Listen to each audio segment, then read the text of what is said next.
நீங்கள் பார்த்து கொண்டிருப்பது உங்கள் ஜாஷுவா டிவி. சகல ஜனங்களுக்கும் நற்செய்தி.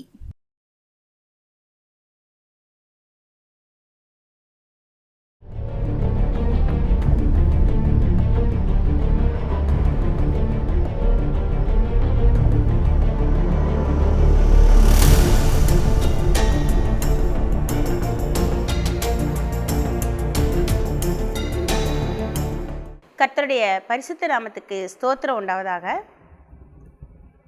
இந்த நாளிலும் மீண்டுமாய் உங்களை காண்பதில் நான் மகிழ்ச்சி அடைகிறேன். இந்த நாளின் தியானத்திற்கு முன்பாகவும் நாம் தலைகளை தாழ்த்தி ஜெபம் பண்ணுவோம். மனிதரின் தூசணையில் மனமடிவடைவதில்லை, நீரெந்தன் பக்கம் உண்டு, தோல்விகள் எனக்கு இல்லை. நாவுகள் எனக்கு எதிராய் சாட்சிகள் சொன்னாலும் வாதாட நீருண்டு, ஒருபோதும் கலக்கமில்லை. நாவு எனக்கு எதிராய் சாட்சிகள் சொன்னாலும் வாதாட நீருண்டு, ஒருபோதும் கலக்கமில்லை. நீங்க தான்ப்பா என் நம்பிக்கை, உம்மை அன்றி வேறு துணை இல்லை. நன்றி ஏசப்பா, நன்றியோடு துதிக்கிறோம், ஸ்தோத்தரிக்கிறோம். இந்த நாளிலும் நாங்கள் தியானிக்கிற தியானம் உடைய சமூகத்தில் பிரிதியாக இருப்பதாக என்று ஜெபிக்கிறோம். ஆசீர்வதியும் வழி நடத்தும் இயேசுவின் இன்ப நாமத்தில் ஜெபிக்கிறோம் நல்ல பிதாவே, ஆமேன். இந்த நாளிலும் நாம் தியானிக்கும்படி தெரிந்து கொண்ட வேத வசனம் அப்போஸ்தலனாகிய பேதுரு எழுதின 1வது நிருபம் 2வது அதிகாரம் 20வது வசனம். 1 பேதுரு 2:20. நீங்கள் குற்றம் செய்து அடிக்கப்படும் போது பொறுமையோடே சகித்தால் அதனால் என்ன கீர்த்தி உண்டு? நீங்கள் நன்மை செய்து பாடுபடும் போது பொறுமையோடே சகித்தால் அதுவே தேவனுக்கு முன்பாக பிரீத்தியாய் இருக்கும். நீங்கள் குற்றம் செய்து அடிக்கப்படும் போது பொறுமையோடே சகித்தால் அதனால் என்ன கீர்த்தி உண்டு? நீங்கள் நன்மை செய்து பாடுபடும் போது பொறுமையோடு சகித்தால் அதுவே தேவனுக்கு முன்பாக பிரீத்தியாய் இருக்கும். ஒருவேளை நிறைய நேரம் நிறைய பேர் ஒருவேளை நாம் இன்னொருத்தரை குற்றம் சாட்டுவோம், இல்லை மற்றவங்க நம்மளை குற்றம் சாட்டுவாங்க. எத்தனையோ பேரை குற்றம் சாட்டுக்கிற காரியங்களை குறித்து நம்ம பார்க்குறோம், கேள்விப்படுறோம், எல்லாம் செய்கிறோம். ஆனால் இங்கே வேத வசனம் சொல்லுது, நிறைய நேரம் இந்த ஆண்டவர் என்ன சொல்கிறாருன்னா, குற்றம் செய்து அடிக்கப்படும் போது பாடுபடுறது, குற்றம் செய்து அடிக்கப்பட்டு பாடுபடுறது ஒரு வகை. ஆனால் நன்மை செய்து ஒரு குற்றமும் செய்யாமலே பாடு அனுபவிக்கிறது, எந்த ஒரு குற்றமும் செய்யலை, ஆனால் தவறாய் நம்ம என்ன செய்கிறோம், பல நேரங்களில் குற்றப்படுத்தப்படுகிறவர்களாய், குற்றம் சாட்டப்படுகிறவர்களாய் மற்றவங்க நம்மளை என்ன செய்வாங்க அப்படின்னா தவறாக குற்றம் சாட்டுவாங்க. அப்படி குற்றம் சாட்டப்படும்போது நம்ம அதிக வேதனையை பாடுகளை நம்ம என்ன செய்வோம், அனுபவிப்போம். அப்படி தவறாக குற்றம் சாட்டப்படப்படும்போது நம்ம எப்படி அந்த காரியத்தை அந்த பாதையை கடந்து செல்வது அப்படிங்கிறது தான் இந்த நாளில் நம்ம தியானிக்க போகிறோம். வேதத்தில் பார்த்தோன்னு சொன்னால் இதே பகுதியில் நிறைய எழுதியிருக்காரு பேதுரு. தேவன் மேல் பற்றுதலாக இருக்கிற மனச்சாட்சி நிமித்தம் ஒருவன் அநியாயமாய் பாடுபட்டு உபத்திரவங்களை பொறுமையாய் சகித்தால் அதுவே பிரீதியாய் இருக்கும் அப்படின்னு சொல்லப்பட்டிருக்கு. நம்ம ஆண்டவருக்கு பிரியமாக வாழணும், ஆண்டவருக்கு பயந்து வாழணும்னு சொல்லி தீர்மானித்து நம்ம அந்த வாழ்க்கை பாதையில் கொஞ்சம் பயபக்தியோடு நம்ம முன்னேறி நடந்துக்கிட்டு இருக்கும்போது நிறைய நாட்களில் மற்றவங்க என்ன செய்வாங்க, தவறான குற்றச்சாட்டுகளை நம்ம மேலே கொண்டாந்து விடும்போது, தேவையில்லாத குற்றச்சாட்டுகளை நிர்பந்தங்களை கொண்டாந்து விடும்போது நம்மளால் அதை என்ன செய்ய முடியாது, நம்ம இருதயம் நம்மளை அதை ஏற்றுக்கொள்ள கஷ்டப்படும். நான் என்ன பண்ணுதேன், நான் தப்பாக பண்ணினேன், அநியாயமாக பண்ணினேன், ஆனால் இவங்க நான் செய்கிற காரியத்தில் குற்றம் கண்டுபிடிக்காங்க, தேவையில்லாமல் ஏதாவது குற்றம் கண்டுபிடிச்சிக்கிட்டே இருக்காங்க அப்படின்னு சொல்லி நம்ம நிறைய நேரம் என்ன செய்வோம், கவலைப்படுவோம். ஆனால் வேதத்தில் பார்த்தோன்னு சொன்னால் அது ஒரு அழைப்புனே என்ன செய்யப்பட்டிருக்கு, சொல்லப்பட்டிருக்கு. 21வது வசனம் சொல்லுது, இதற்காக நீங்கள் அழைக்கப்பட்டும் இருக்கிறீர்கள். ஏன்னா கிறிஸ்து என்ன செஞ்சார், ஒரு குற்றமும் செய்யாமல், ஒரு தவறும் செய்யாமல், ஒரு பாவமும் செய்யாமல் நமக்காக அவர் குற்றம் சாட்டப்பட்டு சிலுவையில் அடிக்கப்பட்டார். அப்போ அவருடைய ஆசீர்வாதத்துக்கு பங்காளிகளான நாம் அவருடைய பாடுகளுக்கும் பங்காளிகளாக்க அழைக்கப்பட்டிருக்கோம். அப்போ அவருடைய பாடுகளுக்கு பங்காளிகள் ஆகும்போது தான் நம்ம என்ன செய்வோம், அவருடைய ஆசீர்வாதத்துக்கு பங்குள்ளவர்களாயும் காணப்பட முடியும். ஆனால் நம்ம எல்லாருக்குமே ஆசை, ஆண்டவருடைய ஆசீர்வாதம் எனக்கு வேணும், பாடு வேண்டாம் அப்படின்னு சொல்லி. ஆனால் பாடு இல்லாமல் ஆசீர்வாதம் கிடையாது, சிலுவை இல்லாமல் சிங்காசனம் கிடையாது. இதுதான் தேவனுடைய நியமம். எந்த ஒரு பிள்ளை நல்லா பிரயாசப்பட்டு பாடுபட்டு உழைச்சி படிக்குதோ அந்த பிள்ளை தான் பின்னாட்களில் ஆசீர்வாதமாக இருக்க முடியும். அதே போல் எந்த ஒரு ஆசீர்வாதனாலும் அந்த ஆசீர்வாதத்துக்குரிய கிரயத்தை நம்ம கொடுக்க தான் செய்யணும். ஆனால் அந்த கிரயத்தை கொடுக்கக்கூடிய கிருபையை ஆண்டவர் நமக்கு தந்தருள்வார் அப்படிங்கிறது தான் சத்தியம். உள்ள பாடு மட்டுமே வாழ்க்கை கிடையாது. தேவன் சம்பாத்தியம் பண்ணி வைத்திருக்கிற ஆசீர்வாதங்களை சுதந்திரித்து ஆசீர்வாதமாக வாழ வேண்டியது தான் நம்முடைய தேவன் நமக்கு கொடுத்துருக்கிற ஸ்லாக்கியம். ஆனால் அந்த ஸ்லாக்கியத்தை பெற்று அனுபவிக்கணும்னா அவருடைய பிள்ளைகளாக நம்ம மாறி ஆண்டவருக்குள்ளே வளர்கிற நாட்களில் அவருடைய பாடுகளுக்கும் நம்ம பங்காளிகளாக. அவர் குற்றஞ்சாட்டப்பட்டாரா, நாமளும் குற்றஞ்சாட்டப்படுவோம். அவரை வைதாங்களா, நம்மளையும் வைவாங்க. அவரை அடித்தாங்களா, நம்மையும் அடிப்பாங்க. அவர் மேலே பொய்யான வழக்கு தொடுத்தாங்களா, நம்ம மேலேயும் பொய்யான வழக்கு தொடுப்பாங்க. அவருக்கு விரோதமாக பொய் சாட்சி சொன்னாங்களா, நமக்கு விரோதமாகவும் பொய் சாட்சி சொல்லுவாங்க. இதுதான் கிறிஸ்தவ வாழ்க்கையோட அவருடைய அடிச்சோடில் நடக்குது அப்படிங்கிறது. ஆனால் அந்த சூழ்நிலையில் நாம் எப்படி அந்த சூழ்நிலையை கடந்து செல்லணும், மேற்கொள்ளணும், அது எதனால் வருது, அப்போ நாம் எப்படி இன்னொருத்தங்களை நிதானிக்கக்கூடாது அப்படிங்கிறதெல்லாம் கற்றுக்கொண்டு நம்ம முன்னேறும்போது அவரை போல் நம்மளும் என்ன செய்வோம், ஆசீர்வதிக்கப்பட்டவர்களாகவும் மாறுங்க. அதுதான் தேவனுக்கு முன்பாக பிரீதியாகவும் காணப்படும். அதற்காக நம்ம அழைக்கப்பட்டும் இருக்கிறோம். சரி, பாருங்கள், வேதத்தில் பார்த்தோன்னு சொன்னால் நிறைய பேரை பார்க்கலாம்.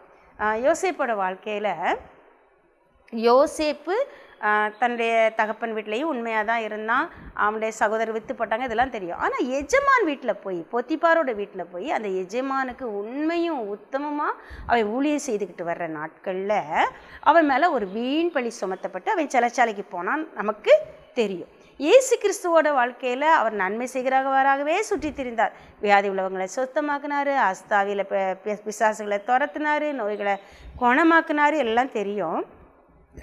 அவர் எல்லாவித நன்மையும் செய்யும்போதும் அவர் என்ன செஞ்சாங்க, கடைசி நாட்களில் குற்றம் சுமத்தப்பட்டு தேவதூசனை சொன்னார், தேவனுக்கு விரோதமாக பேசினார்னு சொல்லி அவரை கொண்டு சிலுவையில் என்ன செஞ்சாங்க, அடித்தாங்க. அது ஒரு குற்றச்சாட்டி தான் அடித்தாங்க. தாவீதோட வாழ்க்கையில் பார்த்தோன்னு சொன்னால் தாவீது என்ன செஞ்சார்னா யாருக்கும் என்ன செய்யலை, அவர் தீமை செய்யலை. சவுலுக்கானாலும் சரி, ஜனங்களுக்கானாலும் சரி, எந்த இடத்துல இருந்தாரோ அந்த இடத்துக்கு குடும்பத்தாருக்கானாலும் சரி அவர் தீமை செய்யலை. ஆனால் நாபால் கிட்ட அவர் வனாந்திரத்தில் இருக்கையில், காட்டில் இருக்கையில் உதவி கேட்கும்போது நாபால் என்ன செய்வாருன்னு சொன்னால், அவரை நீ எஜமானுக்கு எஜமானை விட்டு ஓடிப்போன வேலைக்காரன், எஜமானுக்கு விரோதமாக எழும்பின வேலைக்காரேன்னு சொல்லி சீமையை தூசிப்பான். நாபால் எஜமானை விட்டு ஓடிப்போன வேலைக்காரன் அப்படின்னு சொல்லி தூசிப்பான். அப்போது நாபால் ஆனால் இந்த ரெண்டு எஜமானால் விரட்ட தான் பட்டிருந்தார். இவர் எஜமானுக்கு எதிர்த்து நிற்கவே இல்லை. ஆனால் இந்த தவறான குற்றச்சாட்டை நாபால் ஒரு ஐஸ்வர்யவான் அவர் சொல்வார், சீமேயி சவுலுக்கு சொந்தக்காரரு அவர் சொல்லுவார். அப்படி சொல்லி ஒரு தவறான பழியை என்ன செய்வாங்க, தவறான குற்றத்தை சுமத்துவாங்க. இன்னும் பார்த்தோம்னா தானியேலோட வாழ்க்கையில் அந்நிய தேசத்தில் அடிமையாக இருந்தாலும் ஆண்டவரால் ஆசீர்வதிக்கப்பட்டு உயர்த்தப்பட்ட மகனாகிய தானியேலை குற்றம் பிடிக்கும்படி முகாந்திரம் தேடி தேடி குற்றத்தை சாற்ற சூழ்நிலையை அவன் கூட இருந்தவங்க உருவாக்கி அவனை சிங்கக்கபிரத்திக்கு போட்டாங்க. இது எல்லாமே நமக்கு தெரியும். இதில் எல்லாருமே தேவனுடைய பிள்ளைங்க, இயேசுவானவரும் அவருக்கு பிரியமாக வாழ்ந்த பிள்ளைகளும். யோசேப்போட வாழ்க்கை சரித்திரத்தை நமக்கு தெரியும், தாவீதோட சரித்திரத்தை தெரியும், தானியேலோட சரித்திரம் தெரியும், இயேசுவானவர் எதற்காக சிலுவையில் ஜீவனை கொடுத்தாருங்கிற எல்லையும் நமக்கு தெரியும். ஆனால் இவங்க எல்லாரையும் பிடிச்சு கொண்டு சிலுவையில் என்ன செய்யலை, அடிக்கலை, எல்லாரும் சிறைச்சாலையில் அடைக்கலை. எல்லாரையும் தவறான குற்றம் சாட்டி தான் என்ன செஞ்சாங்க, கொண்டு போய் சிறைச்சாலையில் போட்டாங்க, சிங்கக்கபியில் போட்டாங்க, சிலுவையில் போட்டாங்க, தாவீதை விரட்டி வெறுங்காலோட காட்டுக்கு அனுப்புனாங்க. பாருங்கள், இப்படிப்பட்ட சூழலை தேவ பிள்ளைகளாகிய அவங்களுக்கு வந்திருந்தா வேதத்தில் உள்ள எழுதப்பட்டு நமக்கு திஷ்டாந்தமாக எழுதப்பட்டு வைத்திருக்கிற பரிசுத்தவான்களுக்கு இருந்ததுன்னா கட்டாயம் தேவனுக்கு பிரியமாக வாழணும், தேவனுக்கு சாட்சியாக வாழணும், தேவனுக்கு என்று ஊழியம் செய்யணும், தேவனுக்கான திடசாட்சியாக நிற்கணும் அப்படின்னு சொல்லி வைராக்கியம் கொண்டு வாழ்கிற ஒவ்வொரு தேவ பிள்ளைகளும் இந்த பாதையை கடந்து போய் தான் ஆகணும். அவங்க மேலேயும் தவறாக குற்றம் சாட்டுவாங்க. ஏன் குற்றம் சாட்டுனாங்க, இப்போ உதாரணத்துக்கு எடுத்துக்கிடுவோம். யோசேப்பு மேலே ஏன் குற்றம் சாட்டினாங்க அப்படின்னு சொல்லி பார்த்தோம்னு சொன்னால் பாருங்கள், யோசேப்பால் எஜமானோட மனைவியை திருப்திப்படுத்த முடியலை, அவளோட ஆசைக்கு இணங்க முடியலை, அவள் எதிர்பார்த்ததை இவன் செய்ய மாட்டேன்னு சொன்னதுனால அவன் மேலே யோசேப்பு மேலே என்ன செஞ்சாங்க, தவறான ஒரு குற்றச்சாட்டு கொடுக்கப்பட்டது. இதே போல தான் தேவ பிள்ளைகளாகிய நாம் இந்த உலகத்தில் வாழ்கிறோம். இந்த உலகத்தில் வாழும்போது உலகத்தையும் உலகத்தாரையும் நம்மளால் என்ன செய்ய முடியாது, திருப்திப்படுத்த முடியாது. யாரோ ஒருத்தர் என்கிட்ட ஏதோ ஒன்று எதிர்பார்க்காங்கன்னா அவங்க எதிர்பார்க்காததை நான் செய்யாத பட்சத்தில் என் மேலே என்ன செய்ய மாட்டோம், பழி சுமத்தப்படும், என் மேலே குற்றம் சாட்டப்படும். அதுதான் யோசேப்பு மேலே நடந்தது. யோசேப்பு அவங்க செஞ்ச தவறுக்கு உடன்பட்டு அவங்கள திருப்திப்படுத்த அவன் என்ன செய்யலை, முயற்சி பண்ணலை. நான் தேவனுக்கு பயந்துவன், தேவனை மாத்திரம்தான் திருப்திப்படுத்துவேன், என் எஜமானுக்கு உண்மையாக இருப்பேன்னு தீர்மானித்ததுனால குற்றம் சாட்டப்பட்டு சிறைச்சாலைக்குள்ள போனான். அப்போது எப்போனா நம்ம குற்றம் சாட்டப்படுத்தோம்னா நம்ம இன்னொருத்தரை நம்மால் திருப்திப்படுத்த முடியாத போது நாம் குற்றஞ்சாட்டப்படுகிறோம். ரெண்டாவது பார்த்தோம் அப்படின்னு சொன்னால் தாவீதோட வாழ்க்கையில் தாவீது சரியானதை தான் செஞ்சார். ஆனால் ஒரு சவுல் ஒரு ராஜா, அந்த ராஜா இவரை துரத்துறாரு. ராஜாவுக்கு மேலே கை போட முடியாத அளவுக்கு இவர் பலசாலி இல்லாமல் இல்லை. இவரால் சவுலை ஒரே அடியில் கொண்டிருக்க முடியும், அந்த பிரச்சனையே முடிச்சிருக்க முடியும். ஆனால் தேவன் அபிஷேகம் பண்ணின ஒரு மனிதர் மேலே நான் கையை போட மாட்டேன்னு சொல்லி ஒரு நல்ல தீர்மானத்தோட தேவன் தனக்கு குறித்த காலம் வரைக்கும் நான் அவருடைய கருத்துக்களை அடங்கி இருப்பேன்னு சொல்லி தீர்மானித்திருந்த ஒரு நல்ல தீர்மானத்தின் நிமித்தம் அவர் வனாந்திரத்தில் போய் வேலை செஞ்சுக்கிட்டு இருக்காரு. ஆனால் இந்த நாபால் ஒரு ஐஸ்வர்யவான், அவனுக்கு போதுமான செல்வம் இருந்துச்சு. காட்டுக்குள்ளே இருக்கும்போது அவனுடைய ஆடுகளை கொல்ல வந்த எத்தனையோ சிங்கங்களை, நரிகளை, துஷ்ட மிருகங்களை இந்த தாவீதோட ஆட்களும் அகற்றி விட்டுருந்தாங்க. அதுக்கு ஒரு நன்மை கிடைக்கும்னு நினச்சி எதிர்பார்த்து போன இடத்துல இந்த தாவீதை குறித்து விசாரிக்காரு. யார் காட்டுக்குள்ளே வந்து இருக்கா, இவங்க நமக்கு நன்மை செய்கிறாங்களேன்னு விசாரிச்சிருக்கலாம். விசாரிக்கும்போது சவுலுக்கு பயந்து இவர் வந்து இருக்கார். சவுலோட கோலியாத்தை ஜெயித்தவர், சவுலோட கூட இருந்தவர். இப்போ சவுலோட ஊழியக்காரங்கிறது இவருக்கு தெரியும். அவரோட கோலியாத்தை ஜெயிச்சதுலாம் அந்த நாபாலுக்கு தெரிஞ்சுதா தெரியலையா தெரில. ஆனால் சவுல் கை கீழே சேவகனாக இருந்து யுத்தத்தை நடத்தினான், ஊழியக்காரனாக இருந்தான், சவுலுக்கு மருமகனாக இருந்தாங்கிறதுலாம் தெரிஞ்ச உடனே சவுலோட சவுலுக்கு ஊழியக்காரங்கிறது மட்டும் தெரிஞ்ச உடனே தான் தன்னுடைய எஜமானை விட்டு ஓடி போகிற எங்கள் ஊழியக்காரங்க அவங்களுக்கெல்லாம் நான் வேலை செய்ய முடியாது, ஏன்னா இவனும் ஆஸ்தியும் அந்தஸ்தும் உள்ள ஒரு ஐஸ்வர்யவான். அப்போது ஒரு அரசனுக்கு கீழ்ப்படியாதவன் அப்படிங்கிற எண்ணம் தான் இந்த தாவீதை குறித்து நாபால் புரிஞ்சு வச்சுக்கிட்டு இருந்தது. அரசனுக்கு கீழே இருந்து இவனுக்கு வேலை செய்ய முடியாமல் இவன் ஓடியாந்துட்டான் அப்படின்னு அவனாக நினச்சிக்கிட்டதுனால, அவனாக புரிஞ்சுக்கிட்டதுனால தனக்கு கீழே நிறையா வேலைக்காரங்க இருக்காங்க, அவங்களும் அந்த தாவீதை போல் ஓடி போயிடக்கூடாது, எல்லாரும் தான் கைக்கு கீழே அடங்கி இருக்கணும் அப்படிங்கிற ஒரு அந்த அந்த முதலாளித்துவ மனப்பான்மை அந்த சகோதரனுக்குள்ளே இருந்ததுனால, அப்படி அவர் ஒரு தவறாக புரிஞ்சுக்கிட்டதுனால, தாவீதை குறித்து தவறாக புரிஞ்சுக்கிட்டதுனால குற்றச்சாட்டு தான். அதே தான் சீமேயி தன்னுடைய இனத்தானாகிய சவுலுக்கு இந்த தாவீது எதிரி, அதனால் எனக்கும் எதிரின்னு சொல்லி அவன் தவறாக புரிந்து கொண்டு அவன் என்ன செய்கிறான், தூசிக்கிறான், குற்றம் சாட்டுறான். பாருங்கள், இதே மாதிரி பல நேரங்களில் ஜனங்கள் அவங்க நிலையில் நின்று நம்மளை பார்க்குறதுனால, எப்படி ஒரு ஐஸ்வர்யவான் ஒரு அரசனோட ஸ்தானத்தில் நின்று அந்த தாவீதை எஜமானை விட்டு ஓடிப்போன வேலைக்காரன்னு புரிஞ்சுக்கிட்டான். சீமையை தன்னோட சொந்தக்காரனுக்கு எதிரின்னு புரிஞ்சுக்கிட்டான். அப்படி புரிஞ்சுக்கிட்டதுனால சொந்தக்காரனுக்கு எதிரி எனக்கும் எதிரி, அரசனுக்கு எதிரி, ஒரு பணக்காரனுக்கு எதிரி, எனக்கும் எதிரி, அப்படி என்ன செஞ்சுருந்தாங்க, புரிஞ்சுக்கிட்டாங்க. இதை போல் மக்கள் தனிப்பட்ட விதத்தில் ஒருத்தரை புரிஞ்சுக்கிட முடியாமல் தனிப்பட்ட விதத்தில் என்ன கேள்விப்பட்டதை வச்சு, இன்னும் எதையோ ஒரு காரியத்தை கேள்விப்பட்டதை வச்சு மற்றவங்களை தவறாக புரிஞ்சுக்கிட்டதுனால அந்த குற்றங்களை என்ன செய்கிறாங்க, அவங்க செய்தாங்களா செய்யலையானே தெரியாமல் நம்ம மேலே என்ன செஞ்சிருந்தாங்க, இன்னொருத்தர் மேலே சுமத்திருந்தாங்க. ஸோ மற்றவங்க நம்மளை தவறாக புரிந்து கொள்ளப்படும் போது நாம் என்ன செய்கிறோம், வீண் பழிக்கு வீண் குற்றச்சாட்டுக்கு ஆளாக நேரிடுது. அதுக்கு அடுத்தால பாருங்கள், இயேசுவானவர் மேலே குற்றஞ்சாட்ட அவர் ஒரு பாவமும் செய்யலை. ஒரு பாவமும் செய்யாத உத்தமர்னா அது உலகத்தில் மனிதனாக அவதரித்த தெய்வகுமாரனாகிய இயேசு கிறிஸ்து. என்னிடத்தில் பாவம் உண்டுன்னு உங்களில் யார் என்னை குற்றப்படுத்தக்கூடும்னு சொல்கிறாரு. உலகத்தின் அதிபதி என்னிடத்தில் வரும், அவனுக்கு என்கிட்ட ஒன்றும் இல்லைன்னு சொல்லக்கூடிய அளவுக்கு சுத்தமான பரிசுத்தமான ஒரு குமாரன்.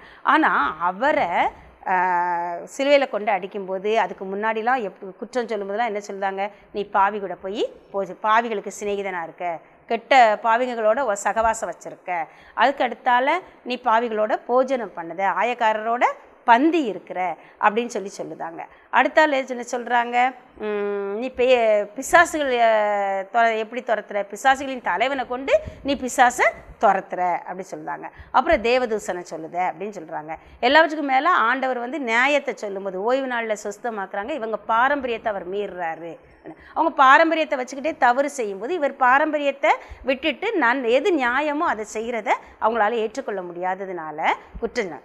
இன்னொரு காரியத்தில் பார்த்தோன்னா சத்ருவானவன் பிசாசை குறித்து குற்றம் சாட்டுகிறவன் தாழ தள்ளப்பட்டு போனான்னு வெளிப்படுத்தல் இருக்குது. அப்போ அந்த பிசாசோட பேர் குற்றம் சாட்டுகிறவன். அவன் இந்த பரிசேயருக்குள்ள சதுசேயருக்குள்ள புகுந்து இருந்துக்கிட்டு எங்கள் பரிசேயர் சதுசேயர் அவங்க ஒரு நியமம் வச்சுருக்காங்க, அந்த நியமத்துக்கு மாறாக இவர் செய்கிறாரு, நம்ம பிழப்பை கெடுத்துருவாரோன்னு பயந்து இவர் மேலே என்ன செய்கிறாங்க, குற்றம் சாட்டுறாங்க. இப்படி ஒரு சில குற்றங்கள் எங்கே தங்களோட நிலைமைக்கு பாதிப்பு வந்துடுமோ, நாம் இன்றைக்கி வாழுத வாழ்க்கையை கெடுத்துருவாங்களோன்னு பயந்து நம்ம மேலே குற்றம் சொல்லி நம்மளை தூக்கி தூர போட்டுறணும் அப்படின்னு நினச்சி என்ன செய்து சில நேரம் சில மக்கள் செயல்படுறாங்க. வேலை பார்க்குற இடத்துல இருக்கலாம், குடும்பத்திலே கூட தான் மேலே நிற்கணும் அப்படிங்கிறதுக்காக இன்னொருத்தர் மேலே பழி போடுற எத்தனையோ பேர் என்ன செய்கிறாங்க, குற்றம் தேவையில்லாததை போய் சொல்லி கொடுத்து அவங்கள எழும்ப விடாமல் தடுக்க. எனக்கு அடிக்கடி நான் நினைப்பேன், நாங்கள் ஒரு தடவை பேசிக்கிட்டு இருக்கும்போது தெரிஞ்சவங்க தான், நாங்கள் ஃப்ரெண்ட்ஸாக தான் பேசிக்கிட்டு இருக்கோம்.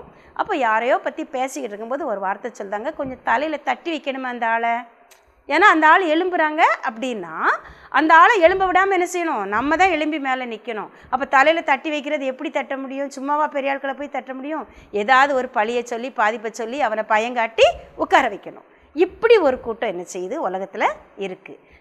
அப்போது இயேசுவானவரை அப்படி தான் எனக்கு கொண்டு அவங்க என்ன செஞ்சாங்க, சிலுவையில் அரைஞ்சா இனிமே இவனோட வேலை முடிஞ்சுது, இவனை கொலையே செஞ்சு இவனை இல்லாமல் ஆக்கிடுவோன்னு சொல்லி என்ன செஞ்சாங்க, குற்றம் சாட்டி பிலாத்துக்கிட்ட கொண்டு விட்டாங்க. அதுக்கப்புறம் தானியேலோட காரியத்தை பார்த்தோம் அப்படின்னு சொன்னால், தானியேல் அந்நிய தேசத்துக்கு போகிறான், ஆண்டோடைய கிருபை அவங்க கூட இருக்குது, ஆண்டோடைய கிருபைகள் இருக்குது, அரசனால் கனப்படுத்தப்படுதான் உயர்த்தப்படுதான். இப்போ எல்லா இருக்கிற பிரதான பதவிக்கு போயாச்சு. அங்கே 3 பேர் இருக்காங்க, 2 பேர் அந்த தேசத்துக்காரங்க, ஒருத்தன் வெளி தேசத்துக்காரனாங்கன்னு தானியேல். இந்த 3 பேருக்கும் மேலே சிறந்த ஒருத்தனை என்ன செய்யணும், வைக்கணும்னு ராஜா தீர்மானிக்கும் போது கூட இருக்கவங்களுக்கு என்ன வருது, எது எங்கேயோ இருந்து வந்த ஒருத்தர் என்னை விட மேலான இடத்துக்கு போகிறதா, அது வரைக்கும் கூட அவங்க விட்டுட்டாங்க, இப்போ என்னையும் விட மேலான இடத்துக்கு போகிறதா, நான் தான் அந்த இடத்துல, நம்ம ஊர்க்காரன் தான் இருக்கணும், நாம தான் இருக்கணும், இன்னொருத்தங்க இருக்கக்கூடாது அப்படின்னு சொல்லிட்டு அவங்க என்ன செய்தாங்க, தன்னை விட மேலே போகிறத அவங்களால என்ன செய்ய முடியலை, ஏற்றுக்கொள்ள முடியலை. நாமும் கூட எத்தனையோ நேரம் இப்படிப்பட்ட சூழ்நிலையில் அப்படி குற்றஞ்சாட்ட பழகிருந்தோம். நம்மளை விட இன்னொருத்தர் ஆசீர்வதிக்கப்படும் போது நம்மளால் ஏற்றுக்கொள்ள முடியலை.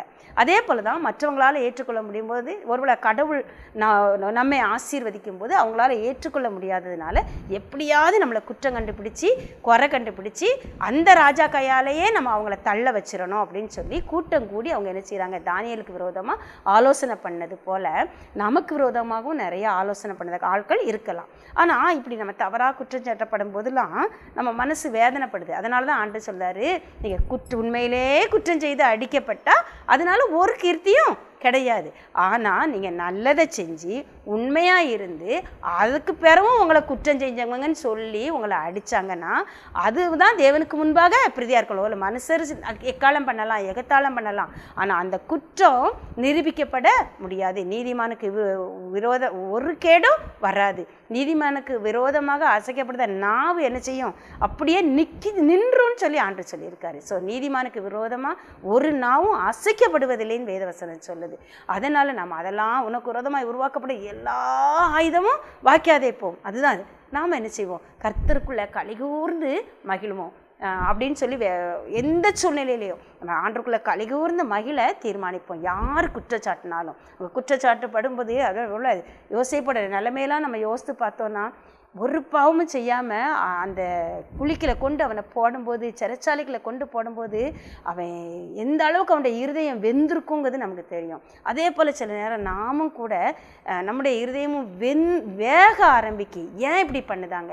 யான் பிள்ளைங்க, யான் சகோதரர்கள், யான் ஜனம், நான் நேசித்த பிள்ளைங்க, இவங்க என்ன தானியேல் அந்த தேசத்துக்காக அவ்வளோ உழைச்சான், அவ்வளோ உண்மையாக இருந்தான். அவன் கூட இருந்தவன் தான் போய் என்ன செஞ்சான்? அவன் மேலே குற்றம் பிடிக்கும்படி முகாந்திரம் தேடினா, அவனுக்கு விரோதமாக சட்டத்தை ஏற்றுனா. எதில் குற்றம் கண்டுபிடிக்கலாம்? இவன் இந்த காரியத்தை செய்யாமல் இருக்க மாட்டான், இதில் குற்றம் கண்டுபிடிப்பான், இதில் தான் அவனை குற்றம் பிடிக்க முடியும், இதுதான் செய்யாதன்னு சொன்னாலும் அவன் செய்வான் அப்படின்னு சொல்லி கண்டுபிடிச்சி அதில் என்ன செஞ்சாங்க? அவனை மாட்டி விடுறதுக்கு முயற்சி பண்ணாங்க. இன்னைக்கு நமக்கு விரோதமாக கூட ஒரு கூட்டம் இப்படி என்ன செஞ்சுக்கிட்டு இருக்கலாம்? செயல்பட்டுக்கிட்டு இருக்கலாம். யோசேப்பு மேலே பழி போட்ட மாதிரி, இயேசுவானவரை தூசித்த மாதிரி, குற்றஞ்சாட்டின மாதிரி, தாவீதை தவறாக புரிஞ்சு கொண்டது மாதிரி, தானியேலுக்கு விரோதமாக கூடி ஆலோசித்த மாதிரி எழும்பி நின்று சத்துரு எழுப்பி விட்டு, ஆட்களை எழுப்பி விட்டு என்ன செஞ்சுட்டு இருக்கலாம்? வேலை செஞ்சுக்கிட்டு இருக்கலாம். ஆனால் இந்த சூழ்நிலையில் நாம் என்ன செய்யணும்? ஆண்டவர் என்ன செஞ்சார், தாவீது என்ன பண்ணாங்கலாம் பார்த்தோன்னு சொன்னால், ஆண்டவர் அதை எப்படி மாறுதரமாக முடித்தார்னு தெரியும். யோசேப்போட வாழ்க்கையில் அந்த சிறைச்சாலை தான் அவன் சிங்காசனத்துக்கு போகிறதுக்கு வழியாக வாசலாக இருந்தது. இயேசுவானவர் சிலுவைக்கு போகிறது தான் சித்தமாக இருந்தது. சூசனத்தின் மூலமாகவே ஆண்டவர் தேவ சித்தத்தை நிறைவேற்ற தன்னை ஒப்பு கொடுத்து போனார். தேவனுடைய சித்தம் அங்கே நிறைவேறிச்சு. தாவீது சமஸ்த இஸ்ரவேலுக்கும் ராஜாவா அதுக்கு பிறகுதான் உயர்த்தப்பட்டார். தானியேல் ஜீவனுள்ள தானியேலின் தேவனே தேவன்னு சொல்லி ராஜாவே அறிக்கையிட சட்டமியற்ற அந்த குற்றம்தான் காரணமாக மாறிச்சு. அதே போல் இந்த நாட்களில் நம்ம மேலே எத்தனையோ பேர் என்ன செய்யலாம்? குற்றப்படுத்தலாம். எத்தனையோ பேர் நம்மளை தவறான குற்றம் சாட்டலாம், தவறாக புரிந்து கொண்டு குற்றம் சாட்டலாம், வேணும்னே குற்றப்படுத்தலாம், இல்லை பிசாசே எழும்பி நின்று குற்றப்படுத்த ஆட்களை ஏவி விடலாம். ஆனால் எதுவாக இருந்தாலும் நாம் கவலைப்பட வேண்டாம். எல்லாவற்றையும் கர்த்தர் என்ன செய்வார்? வெளிச்சத்துக்கு கொண்டு வருவார். உன் நீதியை வெளிச்சத்தை போலவும் நியாயத்தை பட்ட பகலை போலவும் விளங்க பண்ணுவேன்னு ஆண்டவர் சொல்லியிருக்காரு. அந்த ஆண்டவரை தான் நம்ம ஆராதிச்சுக்கிட்டு இருக்கோம். இப்போது இந்த சூழ்நிலையில் யோசேப்பு தன்னை நிரூபிக்கவே இல்லை. தன்னுடைய எஜமான்கிட்ட இது வீண் பழிங்கிறது அவன் காட்டிக்கிடவே இல்லை, எஜமாட்டியை காட்டி கொடுக்கவே இல்லை. ஏன்னா காட்டி கொடுத்தா அந்த குடும்பத்தோட சமாதானம் கெட்டு போயிருங்கிறது அவனுக்கு தெரியும். ஸோ அவன் தன்னுடைய எஜமானோட நிம்மதி பறிபோயிடும் அப்படின்னு தெரியும். அதனால் என்ன பண்ணான் அப்படின்னா, அமைதியாக இதுவும் ஆண்டவர் என்னுடைய வாழ்க்கையில் அனுமதிச்சது, இந்த பாதையும் நான் கடந்து போவேன், அவர் தந்த தரிசனத்தை நிறைவேற்ற அவர் வல்லமை உள்ளவராக இருக்கிறாருன்னு சொல்லி அமைதியாக என்ன செஞ்சான்? அந்த சிறைச்சாலையிலையும் போய் ஆண்டவரோடு கூட அவன் ஜீவிச்சான். ஆண்டவர் அவனோடு கூட இருந்தாருங்கிறது நமக்கு தெரியும். பாருங்க, அந்த ஒரு வசனம் இருக்குது, இந்த 1 பேதுரு 2:23 பாருங்க. அவர் வையப்படும் போது பதில் வையாமலும், பாடுபடும் போது பயமுறுத்தாமலும், நியாயமாய் தீர்ப்பு செய்கிறவருக்கு தம்மை ஒப்புவித்தார். ஆண்டவரை குறித்து பார்த்தோன்னு சொன்னால், அவரை போய் பிலாத்துக்கிட்ட நிறைய குற்றம் சாட்டுதாங்க. எல்லா குற்றத்தையும் பிலாத்து கேட்டுட்டு அவர்கிட்ட கேட்காரு, இவங்களாம் உன்னை குற்றம் சுமத்துதாங்களே, நீங்கள் என்ன சொல்லுதீங்க, நீர் இதுக்கு என்ன சொல்கிறீரு அப்படின்னு சொல்லி கேட்கும்போது அவர் மாறுத்தரமாக ஒன்றும் சொல்லவில்லை அப்படின்ட்டு அவங்க குற்றம் சாட்டுதாங்க. இவர் எந்த பதிலும் பேசாமல் இருக்கார். அதனால தான் அவங்க வையப்படும் போது பதில் வையாமலும், பாடுபடும் போது பயமுறுத்தால், நான் யார் தெரியுமான்னு சொல்லியிருக்கலாம், நான் தேவகுமாரன். ஆண்டவர் சொல்றாரு, நான் கட்டளையிட்டா இத்தனை தூதர்களை ஆண்டவர் என்ன செய்வார்? அனுப்புவார் அப்படின்னு சொல்கிறாரு ஒரு இடத்துல. ஆனால் இவர் என்ன செய்யலை? பயமுறுத்தவே இல்லை. அவருக்கு பயமுறுத்தக்கூடிய பலன் இருந்துச்சு, தைரியம் இருந்துச்சு. ஆனால் எதையும் செய்யாமல் அமைதியாக மாறுத்திரம் சொல்லாமல் அந்த இடத்துல என்ன செஞ்சார்? இருந்தார். நியாயமாய் தீர்ப்பு செய்கிற ஒருத்தர் இருக்கிறார், துரிதமாய் விசாரித்து நீதி செய்கிற ஒருத்தர் இருக்கிறாருங்கிற உணர்வு நமக்கு இருந்தால் அவர் என்ன செய்வார்? பார்த்துக்கிடுவார். அவர் எல்லாவற்றுக்கும் பதில் கொடுக்க வேண்டிய நேரத்தில் பதில் கொடுப்பார். எனக்குரிய பலனை அவர் எனக்கு தருவார். இந்த மனுஷங்க என்னை என்ன வேணாலும் செஞ்சுட்டு போட்டோம், என்னை சுற்றி இருக்கிறவங்க எப்படினாலும் என்னை தவறாக புரிந்து கொள்ளட்டும், ஒரு சொந்த சகோதரருக்கு நான் என் தாயின் சகோதரருக்கு நான் வேற்று மனுஷனானேன்னு சொல்கிறாரு தாவீது ஒரு இடத்துல. அந்த மாதிரி கூட அவங்க என்னை நடத்தட்டும், யாரோ எவரோன்னு அவங்க நினைக்கட்டும், என்னை ஒரு பொருட்டாக கூட மதியாமல் இருக்கட்டும். ஏன்னா ஆண்டவர் அவ்வளோ அற்புதம் செஞ்சார், அவ்வளோ அதிசயம் செஞ்சார். அவரை சிலுவையில் வச்சு அவ்வளவு நிந்திச்சாங்க, தூசிச்சாங்க. அப்படிப்பட்ட நிலைமைக்கு கூட அவங்க என்னை குற்றம் செய்து தவறான ஆக்கினைக்கு ஒப்பு கொடுத்து, தவறான குற்றத்துக்கு ஒப்பு கொடுத்து என்னை தவறாக புரிந்து கொண்டாலும் என்ன செய்ய மாட்டேன்? நான் வருத்தப்பட மாட்டேன். எந்த சூழ்நிலையிலும் மனுஷ மனுஷனை திருப்திப்படுத்துறதுக்காக தேவனுக்கு விரோதமான பாவத்தை நான் செய்ய மாட்டேன்னு சொல்லி அமைதியாக ஆண்டவருக்குள்ளே நம்ம காத்திருக்கும் போது ஆண்டவரே அற்புதம் செய்வார். ஆண்டவரே என்ன செய்வார்? யுத்தம் செய்வார். யோசேப்பு தன்னை நிரூபிக்கலை, ஆண்டவர் எந்த மாத்திரமும் சொல்லலை. தாவீது அந்த சூழ்நிலையில் நாபால் செஞ்ச உடனே தாவீதுக்கு கோபம் வந்துட்டு எஜமானை விட்டு ஓடி போனவேன்னு சொன்னேன்னா இவருக்கு தெரியும் என்ன வந்திருக்கோம், இவருக்கு தெரியுமோ நான் எஜமானை விட்டுட்டு ஓடி வந்திருக்கேன்னு. எஜமானை நான் தப்பை விட்டுக்கிட்டு இருக்கேங்கிறது ஆண்டவருக்கு தெரியும் அப்படின்னு நினச்சிக்கிட்டு அவருக்குள்ள ஒரு கோபம் வந்துச்சு. கோபத்தோடு கூட வரும்போது அந்த இடத்துல அபிகாயில் போய் ஒரு ஆலோசனை சொல்லுதா, ஐயா பின்னாட்கள் நீங்கள் அரசால போகிறீங்க, ஆண்டவர் உங்களை தெரிஞ்சிருக்கிறாரு, என் கணவர் செஞ்சது தப்பு தான், மன்னிச்சுக்கோங்க அப்படின்னு சொல்லிட்டு ரத்தப்படிக்கு உங்கள் கை நீங்களாக இருக்கட்டும் அப்படின்னு சொன்ன உடனே அந்த நல்ல ஆலோசனைக்கு என்ன செஞ்சார்? உடனே என்ன செஞ்சார்? யோசித்து பார்த்தாரு. சரி, ஒரு மனுஷனை இவனை போய் நான் கொல்லணுமா? எனக்கு கடவுள் ஒரு பெரிய ராஜாங்கத்தையே வச்சிருக்கிறாரு, நான் போகிறேன்னு சொல்லிட்டு என்னோட தேவை என்னது? சாப்பாடு தானே, சாப்பாடை கொண்டு வந்துட்டா வாங்கிட்டு போவோன்னு சொல்லிட்டு நீ என்ன அந்த அபிகாயில ஆசீர்வதிச்சு என்ன செஞ்சிட்டாரு? அமைதியாக திரும்பி போயிட்டாரு. ஒரு பொம்பளை பேச்சை நான் கேட்கவா அப்படின்னு என்ன செய்யலை அந்த இடத்துல அவர் நினைக்கல. பாருங்க, ஒரு பெண்ணாக இருந்தால் கூட, அந்த நாபாலோட மனைவியாக இருந்தால் கூட அந்த இடத்துல அவ சொன்ன நல்ல ஆலோசனையை அங்கீகரித்து போனதுனால அவனுடைய இருதய ரத்தப்பளிக்கு என்ன நீங்களாக்கி மீட்டேன்னு சொல்லி அவளை என்ன செய்கிறான்? ஆசீர்வதிச்சுட்டு திரும்ப போகிறாரு. ஆனால் ஆண்டவர் என்ன செஞ்சார்? அந்த நாபாலை விசாரிச்சுக்கிட்டாரு. அதே போல் தானியலோட காரியத்தில் பார்த்தோன்னு சொன்னால் அவருக்கு விரோதமாக சட்டமே ஏற்றப்பட்ட போதிலும், அவங்க குற்றம் கண்டுபிடிப்பாங்கன்னு தெரிஞ்ச போதிலும் என்ன செஞ்சார்? தானியேல் தான் சரியாக செஞ்சுக்கிட்டு இருந்ததை, எது சரியானதோ அதை தொடர்ந்து அவர் செஞ்சுக்கிட்டே இருந்தார். எந்த சூழ்நிலையிலும் அவர் தான் செஞ்சதை யாருக்கும் பயந்தோ, சட்டத்துக்கு பயந்தோ, இல்லை நம்மளை குற்றப்படுத்துவாங்கன்னு யோசிச்சோ என்ன செய்யலை, சரியானதை செய்கிறதுலேருந்து அவர் பின்வாங்கவே இல்லை.